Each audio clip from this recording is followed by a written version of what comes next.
கொஞ்சம் கூட பொறுப்பு இல்லாம பொறுக்கி மாதிரி நடந்துக்கிறீங்க.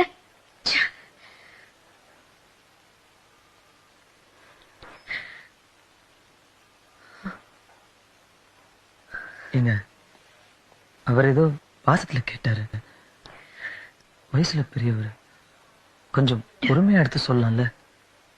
ஏன் இப்படி திட்டுறீங்க? Hey, what nonsense! நீங்க ஆளாளுக்கு வந்து கேப்பீங்க, நான் பாத்துட்டு இருக்கணுமா? இந்த முட்டாள்தான் அறிவு.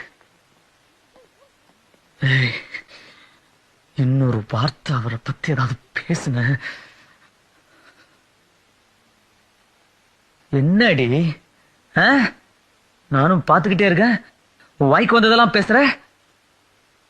அடங்கொய்யால என்ன தெளிவா பேசுறீங்கடி. எங்க உன் மனசு தொட்டு சொல்லு. நான் ராத்திரி பகல உன் பின்னாடி சுத்துனது உனக்கு தெரியாது? கீர்த்தி கீர்த்தின்னு இப்படியே பாத்துருந்து உனக்கு தெரியாது? ஏய், ஒரு செகண்ட் போதுண்டி. ஆம்பளை 1 கிலோமீட்டர் தூரத்துல இருந்து பார்த்தா கூட கண்டுபிடிச்சிட மாட்டீங்க. எல்லாம் தெரிஞ்சு ஏன் நடிக்கிற? பிடிக்கலன்னா பிடிக்கலன்னு சொல்லு. இல்லையா சாரி, நான் ஃபாரின் மாப்பிள்ளை தான் கல்யாணம் பண்ணிப்பேன், நீ லோக்கல், உன் ஸ்டேட்டஸ் பத்தாதுன்னு சொல்லு. அதை விட்டுட்டு தினூண்டு விஷயத்துக்கு இந்த ஆட்டம் ஆடுற.